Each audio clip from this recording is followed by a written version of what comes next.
سلام و درود به دوستای عزیز و مهربونم. اینجا ترانه داستانه و مرسی از اینکه داستان چشمه رو با من همراهی میکنید.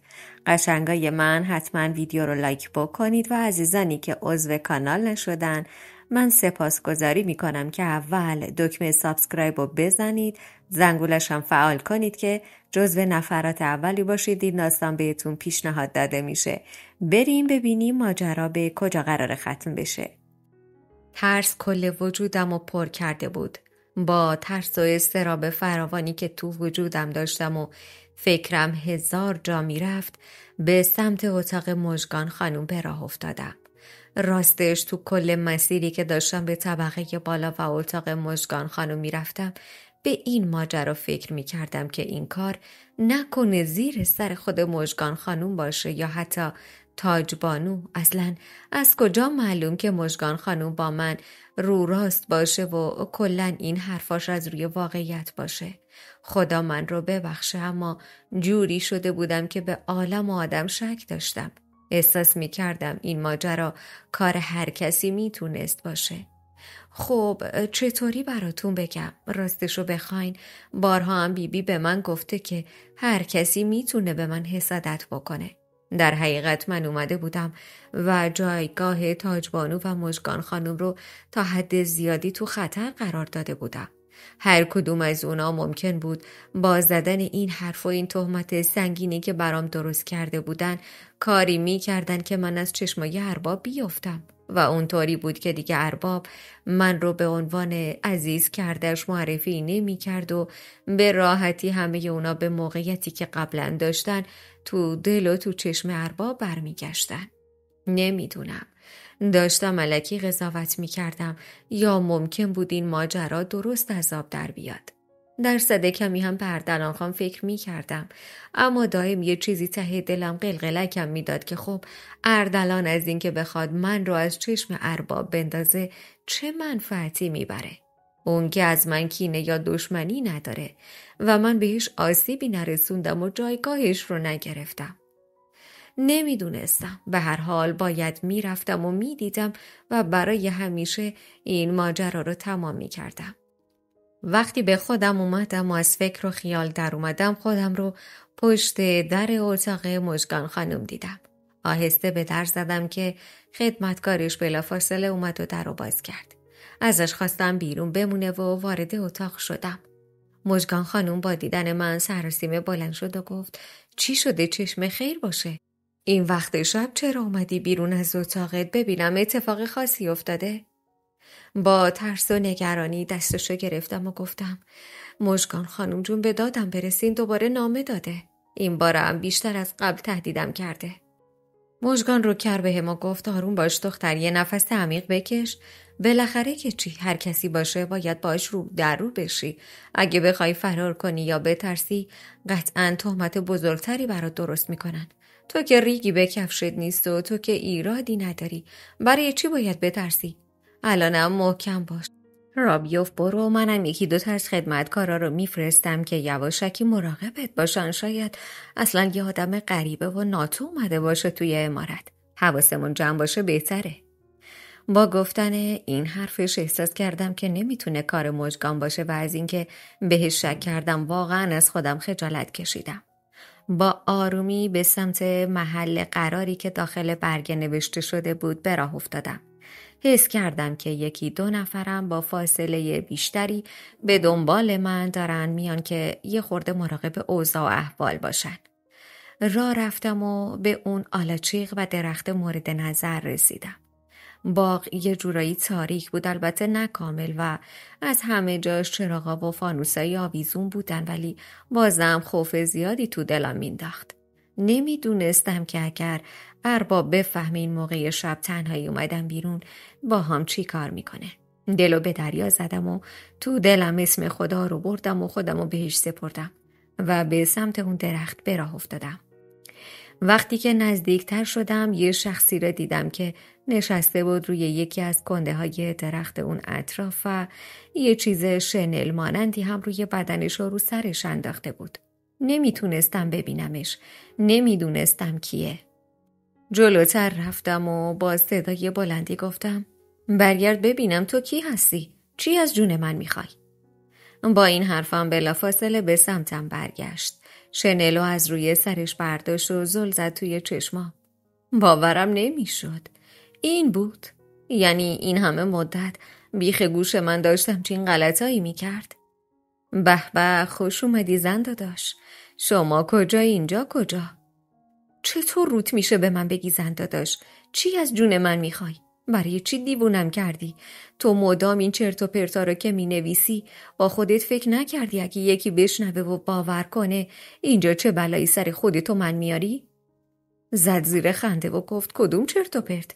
از کی تا حالا حقایق زندگی شدن چرت و پرت؟ اتفاقی افتاده که همه چیز عوض شده تو این مدتی که ایران نبودم؟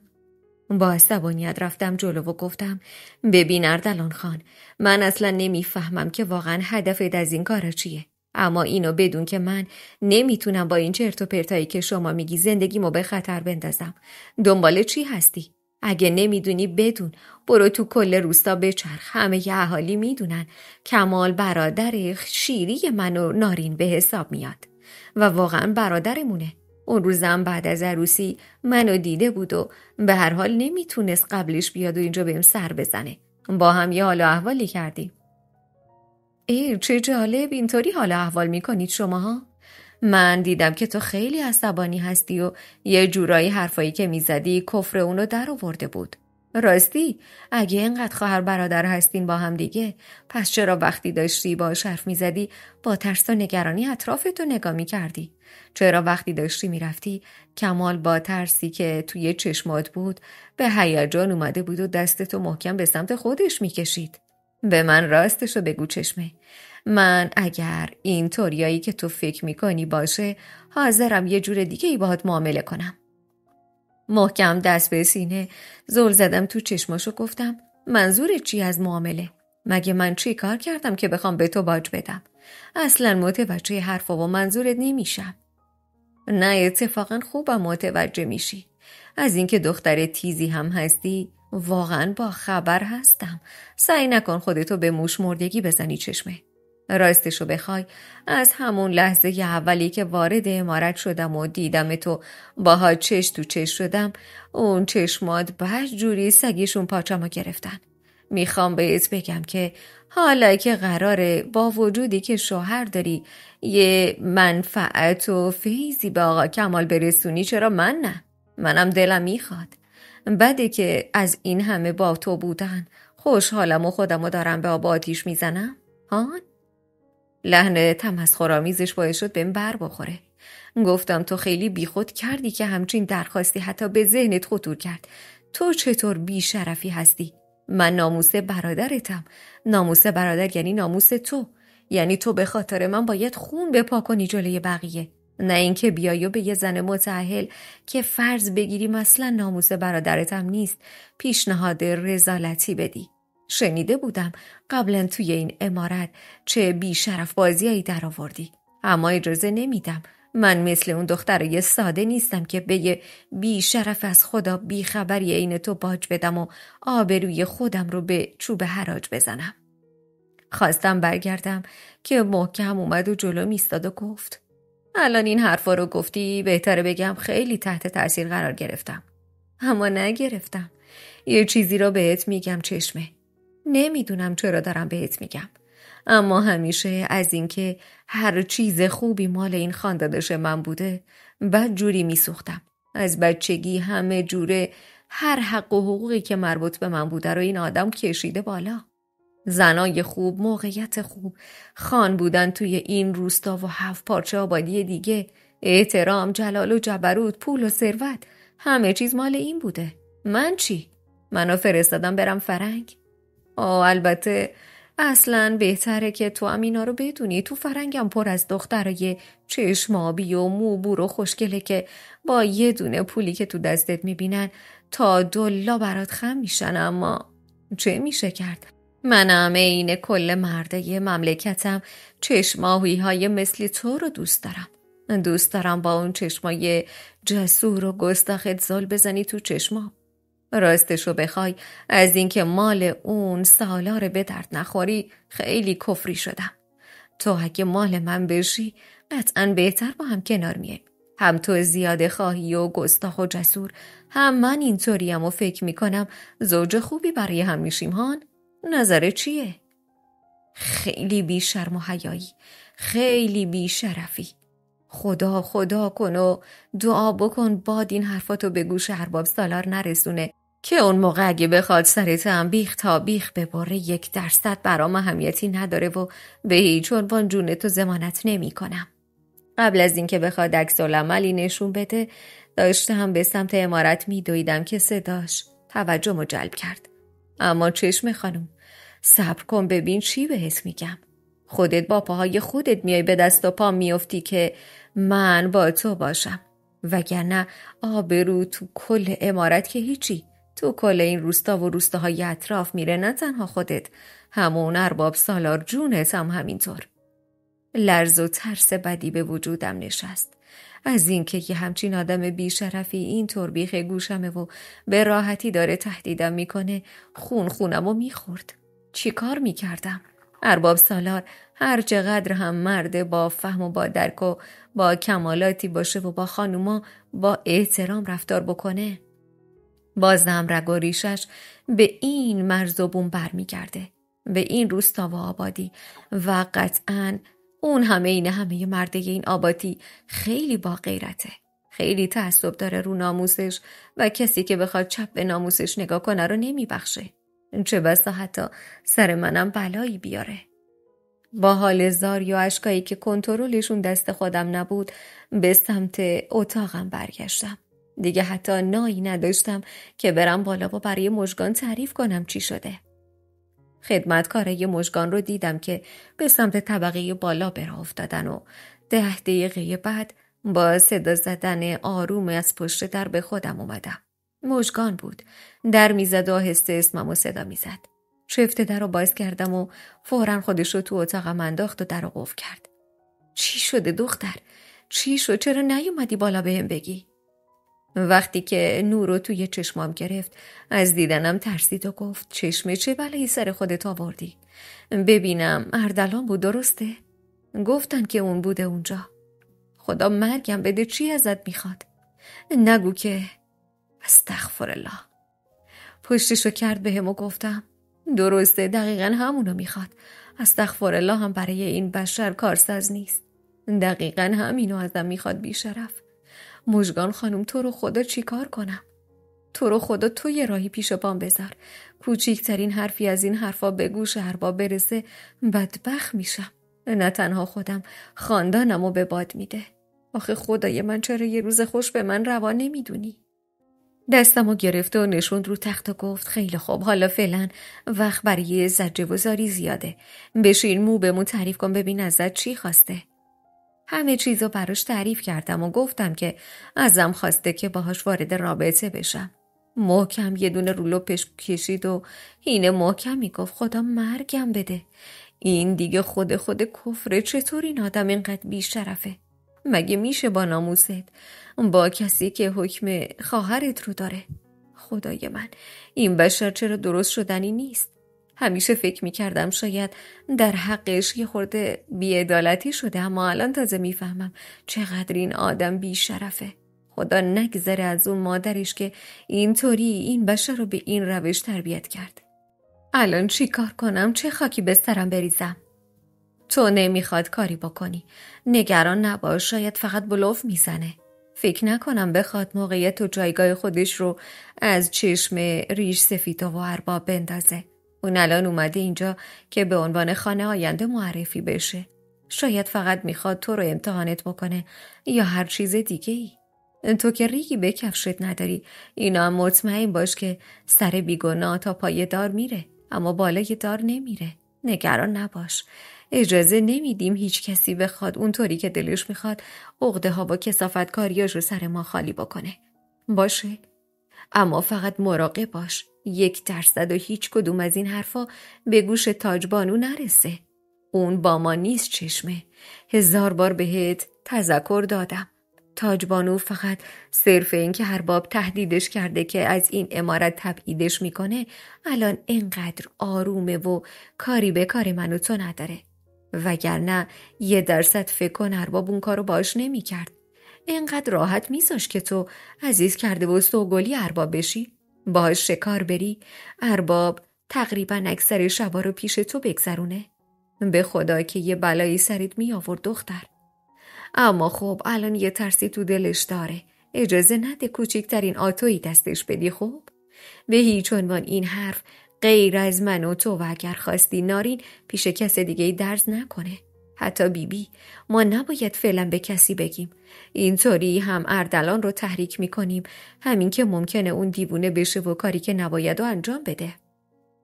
داشت راست میگفت. واقعا هم همینطور بود. ارباب روز اول بهم گفته بود توی این عمارت نباید چشم بسته به کسی اعتماد بکنم. منم هنوزم که هنوزه اطمینان 100% به مژگان خانم نداشتم. اما تا الان که چیزی برخلاف مهربونی و ذات درستش نشونم نداده که اگه 1% یه روزی بفهمم اشتباه کردم از همونجا تو نطفه این رابطمون رو قطع میکنم. بعد از اینکه نیم ساعت دیگه ای پیشم موند و شروع کرد به دلداری دادنم و بالا سرمون تا چشمام گرم بشه دیگه نفهمیدم کی از در رفت بیرون و من کی خوابم برد. صبح با صداهای بیبی از خواب بیدار شدم. در اتاقم چفت نشده بود و خودش با سینی صبحونه اومده بود داخل. پاشو خانم جان، پاشو ببینم چرا خودتو زدی به خواب؟ میدونی نازکشت امروز داره میاد اینطوری شدی؟ با ترس و اضطراب یه جوری از جام بلند شدم که کمرم تیر کشید. الان چی گفت؟ امروز ارباب میاد؟ با چشمایی که هم از امید برق میزدن و هم از ترس و وحشت توشون نگرانی موج میزد گفتم واقعا میگین بیبی جان امروز میاد؟ آره که میاد مادر، چشم و دلت روشن. چرا در اتاقتو چفت نکرده بودی دیشب؟ اگه ارباب می اومد و میفهمید که حسابت با کرام الکاتبین بود، این چه کاریه که تو میکنی؟ ببخشید بیبی جون، مشغول کتاب خوندن بودم، نفهمیدم که خوابم برد. اصلا هرچی شما بگین، فقط تو رو خدا به ارباب نگین. نمیگم مادر، بچه که نیستم، ولی اگه یه بار دیگه تکرار بشه میگم تا گوشتو بپیچونه. اینجا نباید هیچ موقع در اتاقت باز بمونه، مخصوصا شبایی که آقا تو خونه نیستن. بروی چشم بیبی جون. پاشو دست صورتتو بشور، یه لباس خوشگل گلگلی هم تنت بکن، یه دستی به اون صورتت بکش، رنگی لعابی چیزی. آقا داره میاد، بذار خستگی از تنش در بره. با خوشحالی پرواز کردم که دست و رومو بشورم. صبونمو خوردم و لباس مرتبی پوشیدم و موهامو به زیبایی بستم و یکم هم به لبم سرخاب مالیدم. نمیخواستم بی رنگ و روح و بی انرژی به چشم ارباب بیام. از یه طرفم دل تو دلم نبود که یه موقع اردلان خان بخواد کار دستم بده. خوشحال بودم از اینکه بالاخره ارباب میاد و میدونستم وقتی اون توی عمارت حضور داره اردلان جرأت انجام چنین غلطایی رو نداره. اما باید دید برنامه و نقشش چیه. شایدم به قول مژگان خانم فعلا قصدش اینه که من رو بترسونه و اینطوری تهدیدم کرده. ناهارم هم خورده بودم که با سر و صدای زیادی که از توی حیاط عمارت می اومد بلافاصله به پشت پرده رفتم. آروم پرده رو کنار زدم و اربابو دیدم که با اون هیکل و صلابتش و با اون قیافه جدی و ابروهای تو همش وارد عمارت داره میشه. خوشحال از این که بالاخره میبینمش آماده دستی به سر و روم کشیدم و منتظر شدم که بیاد توی اتاقم. میدونستم بر اساس قول و قرار نانوشته‌ای که با هم داشتیم اول میره به بچه‌ها سر بزنه و خب قاعدتا اول زن اول و دوم بعد میاد سراغ من. راستشو بخواین منم اینطوری راحت تر بودم. اصلا دلم نمیخواست حسادت هیچکی مخصوصا تاجبانو رو بیشتر از این تحریک بکنم. هرچند که دیشب مژگان خانم گفته بود که تاجبانو تا همین الانشم به زور خودش رو کنترل کرده که حرفی چیزی یا کاری سر من در نیاره. بعد از حدوداً 20 دقیقه از اومدن ارباب به عمارت در اتاقم بدون اینکه به صدا در بیاد یهو با صدای بلندی باز شد. بلافاصله در رو پشت سرش بست و با چشمای پر از ذوق و شوق بهش نگاه کردم. 2 دستاشو باز کرد و چشماشو بست و گفت هیچی نگو، فقط بیا اینجا. بیقرار و نگران خودمو توی آغوش امنش سپردم و گوش کردم به تپش قلبی که هر لحظه داشت ناموزون میشد و بلندتر کوبیده میشد. خدایا شکرت که زودتر اومد و من برای یه چند شبی هم که شده میتونم از شر اون اردلان نامرد راحت باشم. چی داشت این مرد که اینطور آرامش و امنیت و به تک تک سلولای بدنم داشت تزریق میکرد؟ با هر گونه ابراز دلتنگی که بهم میکرد و من بهش میکردم، بالاخره یه دل سیر از کنار هم بودن رفتیم و روی صندلی ها نشستیم. خیلی خوش اومدین ارباب، قدم رو چشم من گذاشتین. چشمم به دیدنتون خوش شد. واقعا دلم براتون تنگ شده بود. دستی آورد زیر چونم و داد بالا و وادارم کرد به چشماش زل بزنم. خوش باشی خانوم جان، مگه نگفتم من برای هر کی ارباب باشم برای تو سالارم؟ نگاه کن تو اون چشمام که بدجوری دلتنگت بودم، بدجوری دلم هوای تو رو کرده بود. چه خوبه که برگشتم. واقعا تو کل مدتی که نبودم، فقط نبودن تو و اون پدر سوخته های شیطون میتونست قلبمو به درد بیاره. خدا رو شکر که الان دلتنگی رفت شد. بگو ببینم مشکلی نداشتی؟ کم و کسری؟ هیچ اذیت و آزاری؟ خانومای دیگه چی بهت اذیت نرسوندن؟ نه ارباب، هیچی. راستش خدا خیر بده مژگان خانومو، اصلا نمیذارن من احساس تنهایی بکنم. راستش باورم نمیشه حوون باشن. همش احساس میکنم یه خواهر بزرگتره که همه جوره حواسش بهم هست. ارباب با اومدن اسم مژگان یه لحظه اول لبخندی زد و بعدش هم اخماشو تو هم کشید. درسته چشمه، مژگان واقعا خانومه. اونقدری که بگم تو کل این سالها حتی یه دونه بحث کوچیک با هم نداشتیم. حتی یک بار توی چشمای من زل نزده. لعنت به جبر زمونه که باعث شده وارد زندگی بشه که خودش دلش نمیخواد. خدای من، ارباب خیلی خوشقلب بود. چطور میتونست به کسی که الان زنشه و مادر 2 از بچه‌هاش اینطوری بگه؟ خوبه از اینکه با مژگان بری بیای و اون دم پرت باشه خیلی بهتر و راحت ترم تا اینکه بدونم کوچیکترین ارتباطی با تاجبانو داری. البته نمیگم آدم بدیه، اون زن منه و یه مرد هیچ وقت پشت ناموس خودش رو خالی نمیکنه. اما دارم بهت میگم از اینکه بدون من و تو مراوداتی بیشتر از بقیه داریم قطعا به مذاقش خوش نمیاد. و اصلا تحت هیچ شرایطی کاری نکن نسبت به تو حسادت بیشتر از این داشته باشه. حسادتش رو تحریک نکنی چشمه. به روی جفت چشام سالار جان، اصلا نگران نباشین. کار چطور پیش رفت؟ خدا بیامرزه اون کت خدا رو تونستین کاری بکنین؟ خدا بیامرزه رفتگانت رو دختر گل. معلومه که تونستیم. انگاری آقات رو دست کم گرفتی. یه دونه از ریش سفیدا که همه رو اسمش قسم میخوردن براش جایگزینی انتخاب کردم و بعد سر و سامون دادن به کارای کفن و دفن دیگه راهی شدم و بیا. خودت چی مشکلی نداشتی؟ نه خدا رو شکر همه چی خوب بود، فقط نارین رو خیلی دلم براش تنگ شده. اجازه میدین که یه روز برم ببینمش؟ اخماش تو هم رفت و گفت خب اون بیاد، خوبیت نداره زن خان اینقدر را بیفته تو روستا و بره بیاد. اما سالار جان، شما خودتون میدونید من بچه ی همین روستام. تو کوچه پس کوچه ها و باغا و زمینای همین روستا من قد کشیدم، بزرگ شدم و به اینجا رسیدم. اصلا دلم نمیخواد خودم رو از مردم دور نگه دارم. باشه حالا ببینم چی میشه. فعلا بگو اون بیاد تا یه فکر اساسی بکنم. دلم نمیخواد همینطوری تو کوچه خیابون را بیفتی و بری بیای. راستشو بخوای من همونطوری که دوست زیاد دارم ممکنه دشمنم داشته باشم. دلم نمیخواد کوچیکترین مشکل و آتویی دست کسی بدیم. باشه خانومم؟ سرمو به نشونه تایید تکون دادم و گفتم چشم، هرچی که شما امر بفرمایید، هرچی شما دستور بدین. اما خب منم گاهی دلم تنگ میشه.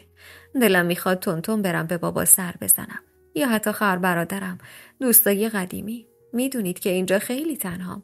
اگه گاهی هم صحبتی با مژگان خانم یا گهگداری بیبی جان نبودن، حتما از تنهایی دق میکردم. شما هم که خدا عمرتون بده. یه سر دارین 1000 سودا، درسته برای من کم نمیذارین، اما نمیشه کل وقتتون رو در اختیار من بذارین. ولی بازم چشم میذارم، هر موقع که خودتون صلاح دیدین اون موقع میرم. آفرین، این شد. من دلم میخواد همون موقعی که به وقتش جسوری و با جسارت حرفاتو میزنی، الانم همینطوری با مظلومیت حرفامو قبول کنی. اون موقع است که دیگه میشی عزیز دل من برای ابد، نه فقط برای یه مدت خاص. امشب قرار بود همگی به دستور ارباب کنار هم و توی سالن غذاخوری طبقه پایین شام بخوریم.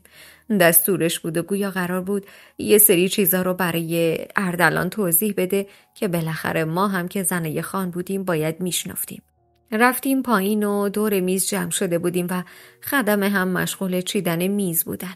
سر و کله اردلان از دور پیدا شد. خودم رو زدم به ندیدن و کاملا بی تفاوت برخورد کردم. دلم نمیخواست کوچیکترین بهونه‌ای دستش بدم یا احساس بکنه با دیدنش دچار نگرانی میشم. هرچند که از تو داشتم میلرزیدم و تپش قلبم روی 1000 رفته بود. اومد با لودگی و مسخرگی همیشگیش نشست پشت میز و گفت خوش اومدی آقای خان سالار. خیلی خوش اومدی. ببینم کجا رفته بودی؟ نمیگی یه برادری دارم که باید از اوضاع و احوال اینجا با خبرش کنم؟ ارباب بدون اینکه کوچکترین تغییر حالتی تو چهرش بده گفت اردلان جان، خودت هم میدونی من وقتی اینجا رو ول میکنم میرم به خاطر اینکه کل این عمارت و ناموسم و میذارم دست تو بمونه و از تو مطمئن‌تر کسی رو ندارم. وقتی میرم بیرون پشتم به تو گرمه که اینجا رو ول میکنم میرم. نمیدونم هدف ارباب چی بود. میخواست اینطوری هندونه زیر بغلش بذاره و بهش یه حس مسئولیت کاذبی القا کنه یا چی؟ اما هرچی که بود قطعاً ته دلش این حرفا نبود به هیچ عنوان. اردلان انگار از این حرفی که شنیده بود خوشحال بود، چون تابی به سیبیلش داد و گفت قطعاً هم همینطوره. من تا اینجا هستم نمیذارم یه برگ از اون درخت بیفته پایین. اما خب وقتی یه مشکلی پیش میاد دلم میخواد منم در جریان بذاری. قطعاً میذارم. برای همین گفتم الانم جمع بشید. اون شب بدون کوچیکترین صحبتی با هیچ کدوم از این خانومایی که زنم هستن زدم بیرون. به خاطر اینکه یه اتفاقی پیش اومده بود که اگه دیرتر میرفتم ممکن بود به جنگ و جدال برسه. و خب باید جلوی هر شر و حادثه ای رو تو قلمرو خودمون بگیریم، وگرنه کوچکترین اتفاقی باعث خرابکاری میشه. سری تکون داد و گفت درست میگی داداش سالار. به هر حال بگو ببینم موضوع از چه قرار بود؟ من جمعتون کردم اینجا که همینو بگم. همونطوری که میدونید کت خدا حسین از دنیا رفته و من جایگزینشو کردم یکی از ریش سفیدایی که تقریباً فاصله سنی زیادی هم نداشت با اون بنده خدا. آدم خوبیه. از قدیم الایام میشناسمش و پدرم هم اونو میشناخت. همه بهش اعتماد دارن. قطعاً اونجا حافظ منافع ما هستش و یکی از همین روزا هم با هم دیگه میریم به سرکشی روستاها. خودت هم باید باشی. همه باید با تو آشنا بشن. باید بدونن اگه فردا روزی من بچه دار نشم یا بهتر بگم پسر دار نشم کی قراره ارباب و خان روستاشون باشه. اردلان نگاه تمسخرآمیزی به ارباب و بعدشم به ما 3 خانوم انداخت و گفت والا فعلا که خانومات بدجوری به دختر زا بودن رو آوردن. این آخری رو نمیدونم خان داداش. البته تو تستش کردی، شاید تو بهتر بدونی ماجرا از چه قراره. اما من بعید میدونم از تخم و ترکه تو چیزی جز دختر بیاد بیرون. ارباب سالار با نگاه تیزی رو کرد بهش و گفت مراقب الفاظی که به کار میبری باش اردلان. این سفره، این عمارت و زنهای من حرمت دارن. حرمت نشکن اگر دلت میخواد حرمتت شکسته نشه. اردلان به خودش اومد و فهمید زیاده روی کرده. لبخندی زد و گفت فقط شوخی کردم. این رو بذار پای این که من یه مدتی ایران نبودم و تا حد زیادی با فرهنگ اینجا آشنا نیستم. اونور این حرف زدن ها خیلی راحته. اصلا کسی قرار نیست به تریج قباش بر بخوره. تازه فکر می کردم با وجودی که خودت هم چند سالی فرنگ بودی و تا حد زیادی به خانومهات بیشتر از حد معمول آدمای این کشور یا حتی این روستای احترام میذاری، فکر می کردم راحت‌تر بشه باهات یه سری مسائل رو باز کرد. ارباب گلوشو صاف کرد و گفت من روشن فکر هستم، اما نه تو هر موضوع خاصی. بحث ناموس برای من شوخی بردار نیست. کوچیکترین شوخی رو من نمیتونم بپذیرم. وای به حال اینکه کسی بخواد کوچیکترین حد که حرمتی به من یا ناموسم بکنه. با حرفی که زد آب توی گلوم پرید و محکم مژگان که بغلم نشسته بود رو پشتم کوبید. اردلان با ذوق و شوق از اینکه تونسته بود به هدفش برسه به من نگاه کرد و گفت چشمه جان، ای وای ببخشید، زن داداش چشمه چیزی شد؟ میخواین آب بیارم براتون؟ با نگاه عاقلا در سفیهی نگاش کردم و گفتم مگه نمیبینید آب پرید تو گلوم؟ پس آب هست، نیازی ندارم که شما زحمت بکشین، به ادامه صحبتتون بفرمایید. یه جورایی بهش فهموندم که بیشتر از اون پاشو از گلیمش دراز نکنه و حال و حوصله شنیدن جفنگیاتشو ندارم. برای همین ادامه حرفشو گرفت. خب داداش، بهتر نیست تا حد زیادی از اخلاق و رفتاریاتت بگی؟ حقیقتا من دلم نمیخواد ناراحتت کنم. دلم میخواد بیشتر بشناسمت. اگه اینطوری اجازه هست یه چند تا سوال بپرسم، شاید اینطوری با شخصیتت بیشتر آشنا بشم و خدایی نکرده یه موقع گافی ندم یا اینکه بهت بی احترامی نکرده باشم. بوهای خوبی از این حرفش به مشامم نرسید. اون آدمی نبود که انقدر با فهم و کمالات باشه که بخواد همچین چیزی رو از ارباب سالار بخواد. گفتش میتونی بپرسی، راحت باش، اما چیزی باشه که بتونم در حضور زن و بچم بهت پاسخ بدم. مواظب کلماتی هم که استفاده میکنی باش. جفت دستش رو چشماش گذاشته گفت ای به چشم خانداداش گرامی. راستی یه سوال، این که تو هم اهل همین روستایی و منم همینطور و اینکه مردم و اهالی اینجا چقدر تعصبی و رو ناموس و ناموس پرستی حساسن، دلم میخواد نظر شمارم بدونم. اگه یه روزی خدایی نکرده یکی از ناموسه خودت، حالا اصلا کاری به جایگاهی که تو زندگی داره نداریم، فرضو بر این بگیر دست از پای خطا کرده باشه، قرار مدار پنهونی، نمیدونم معشوقه پنهونی یا هر نوع نارو و خیانتی به تویی که مثلا یک کسی هستی که میتونی مثلا شوهر باشی، برادر باشی یا پدر اون آدم باشی، اگه فرد این کارو بکنه، خانداداش میخوام بدونم عکس العمل چیه؟ داخل این چه سوال مزخرف و احمقانه‌ایه که میپرسی پسر؟ خودت خوب میدونی، همه میدونن من آدمم و تا موقعی که بدونم دست از پا خطا نمیکنه کاملا اندازه چشمام بهش اطمینان دارم. اما وای به روزی که بفهمم اون آدم برخلاف فهمیده ها و دانستنی های من داره یه غلطایی میکنه. اون موقع است که از چشمم همه جوره میفته. اگه دخترم باشه که اسمشو نمیارم، خواهرم باشه به همین طور، اما خدای نکرده زنم باشه، نمیدونم اصلا میتونم مجازاتی براش در نظر بگیرم یا نه، یا قراره تاوانشو با جونش پس بده. سکته کردم. خدای من این بیشرف هدفش چی بود؟ عملاً داشت میگفت اگه کوچیکترین حرفی از اون ماجرا به ارباب بزنه تاوانش رو با جونم باید پس بدم. داشت من رو تهدید میکرد با زبون بی زبونی که باید با اون کثافت وارد رابطه بشم اگر نمیخوام ارباب از اون ماجرا بویی ببره. اما مگه من قرار و مداری با کمال داشتم؟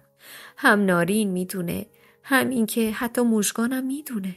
خدایا قبل از همه تو میدونی. خب اجازه هست یه چیز دیگه بپرسم خانداداش؟ برای امشب کافی اردلان.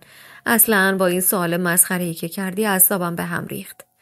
باشه شامتون رو بخورید. زدن این حرفا سر میز شام اصلا خوبیت نداره. ارباب بلند شد و رفت وارد اتاق کارش بشه. بقیه هم آروم آروم از روی میز بلند شدن و من یه جوری پاهم میخ زمین شده بود که اصلا متوجه مکان و زمانم نبودم. نمیدونستم چرا بدنم یخ زده و اصلا جرأت و توانایی این که از رو میز بلند شم و نداشتم. اردلان رفته بود بیرون عمارت و اصلا حواسم نبود که از اون بیرون حواسش به داخله. همین که دید دور و بر من پخلیه و هیچ کسی نمونده، بلافاصله خودش رو تو عمارت انداخت و گفت خب زن داداش گرامی، شنیدی؟ کافیه همین الان لب تر کنم. اون موقع است که دیگه باید بری یه قبر جدید برای خودت توی قبرستون سفارش بدی. نظر چیه؟ حاضری با این غلام حلقه به گوش اونجوری که من دلم میخواد خوش رو بش داشته باشی یا نه؟ یا دلت میخواد واقعیت ها رو بگم به ارباب؟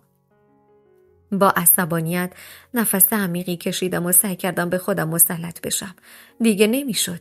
این بیشرف داشت از حد خودش بیشتر پاشو درازتر میکرد. بلند شدم، سینه به سینه‌اش ایستادم و گفتم من هیچ کاری نکردم که بترسم. تو هم هر غلطی که دلت میخواد بکن. اینو مطمئن باش وقتی خان بفهمه که همچین توطئه کثیفی برام چیدی، همچین پیشنهاد مزخرفی بهم دادی، اون موقع اونی که باید به فکر قبر برای خودش باشه تویی نه من. خوب ازت مدرک دارم. بلایی به سرت میارم مرغای آسمون به حالت گریه کنن. من چشمم نه اون بی دست و پاهایی که اینجا بودن و کاری کردی آبروشون به یغما بره. باید بدونی با کی طرفی. دفعه دیگه پا رو دم من گذاشتی، اونچه که نباید رو به سرت در میارم. ببین کی بهت گفتم. با عصبانیت و صدایی که کم کم داشت بالا میرفت و میلرزید پشتم و بهش کردم و با عجله از روی پله ها رفتم بالا و خودم و تو اتاقم پرت کردم. عزیزای دلم، عشقای ترانه، مرسی از همراهیتون و ممنونم که این مدت رو صبوری کردید، کنارم بودید. انشاءالله به زودی زود همه چیز رو به روال قبل برمیگردونم. مرسی که کانالم رو دنبال میکنید، عضو کانال میشید، چون قراره داستانهای هیجان انگیز دیگه ای رو هم با هم داشته باشیم. فردا شب براتون قسمت جدید میذارم، پس لایک کنید. تا اون موقع خدا نگهدار.